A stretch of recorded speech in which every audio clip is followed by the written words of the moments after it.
Zee Marathi वाहिनीने Kamali या मालिकेचा एक प्रोमो शेअर केला आहे. या प्रोमोमध्ये ऐकायला मिळतंय की आव्हानांना भिडणाऱ्या बेधडक कमळीचा आज निकाल लागणार आहे. कमळी छत्रपती शिवाजी महाराजांच्या मूर्तीसमोर येऊन उभी राहते. हात जोडून म्हणते, ज्यांच्यासाठी गाव सोडून मुंबईला आले त्यांच्या पहिल्या पायरीचा आज निकाल आहे. आशीर्वाद असू द्या. प्रोमोमध्ये पुढे पाहायला मिळतं की अनिका म्हणते, कमळी, आता तुझा प्रवास थांबणार. 1 वर्ष आमच्या डोक्यावर नाचलीस.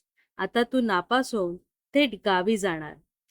पुढे शिक्षण मंत्री विश्वंभर राजेशिर्के यांची एंट्री होते. ते निकाल जाहीर करतात. ते म्हणतात, मुंबई विद्यापीठातून पहिली आलेली विद्यार्थिनीचं नाव आहे. तर सर्वांच्या चेहऱ्यावर निकाल जाणून घेण्याची उत्सुकता दिसते. हा प्रोमो शेअर करताना झी मराठी वाहिनीने खुद्द शिक्षण मंत्री जाहीर करणार महाराष्ट्राचा महानिकाल असं कॅप्शन दिलं आहे. तर तुम्हाला काय वाटतं, कमळी वार्षिक परीक्षेत पहिली येणार का? ही नक्कीच कमेंट्स करून सांगा. व अशाच मनोरंजन विश्वातील ताज्या घडामोडी जाणून घेण्यासाठी नक्कीच आपल्या चॅनलला सबस्क्राईब आणि फॉलो करायला विसरू नका.